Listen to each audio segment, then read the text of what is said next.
فبأي آلاء ربكما تكذبان؟ آپ اسلام کی دعوت دے رہے ہیں، کوئی آپ کو ایذا پہنچاتا ہے، سخت ایذا پہنچاتا ہے. یہ ایذا وربل بھی ہو سکتی ہے، یہ ایذا فزیکل بھی ہو سکتی ہے. وربل ایذا پاگل ہو گیا، تمہارا دماغ خراب ہو گیا، تمہاری عقل الٹی ہو گئی، وہ نہیں ہوگی. تم کسی کوئی بری جو روح ہے اس کے زیر اثر آ گیا، کوئی جن تمہارے اوپر قابض آ گیا، شیطان. یہ کیا ہو رہا ہے؟ وربل ایذا زبان سے سکھایا جا رہا ہے. اور ایک یہ کہ مارا جائے، پیٹا جائے، جیل میں رکھ دیا جائے، بھوکا رکھا جائے، ایذا پہنچائی جائے. اور ایک اسی کا مرحلہ آتا ہے ذرا بعد میں، جب وہ غلط معاشرہ اچھی طرح ٹھوک بجا کر دیکھ لیتا ہے کہ یہ ایذا سے تو یہ باز نہیں آئے، اپنی بات سے جمے ہوئے ہیں، ٹکے ہوئے ہیں، ڈٹے ہوئے ہیں، تو پھر کچھ لالچ دیا جاتا ہے. دیکھو ہم تمہیں اپنا بادشاہ بنا لیں گے، تم یہ بات چھوڑ دو.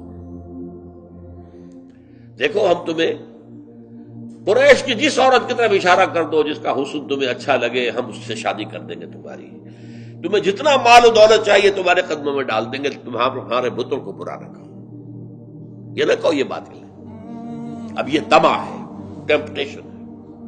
ٹیمپٹیشن کے مقابلے میں رکنا ایذا کے مقابلے میں رکنے سے زیادہ مشکل ہے.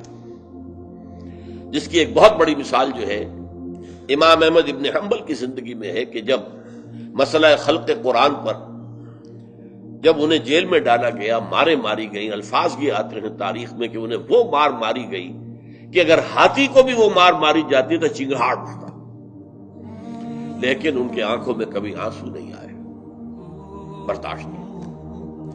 پھر زمانہ بدل گیا، اب خلیفہ کوئی اور ہو گئے، اور ان کا اپنا موقف وہی تھا جو امام احمد ابن حنبل کا ہے. تو اب دارالخلافہ سے، ایوان خلافت سے ایک ایلچی آیا ہے اشرفیوں کی تھیلیاں لے کر کہ یہ خلیفہ نے آپ کو بھیجی.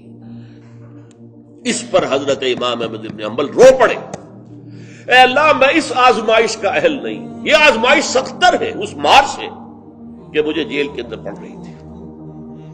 اس سے رکنا بہت مشکل.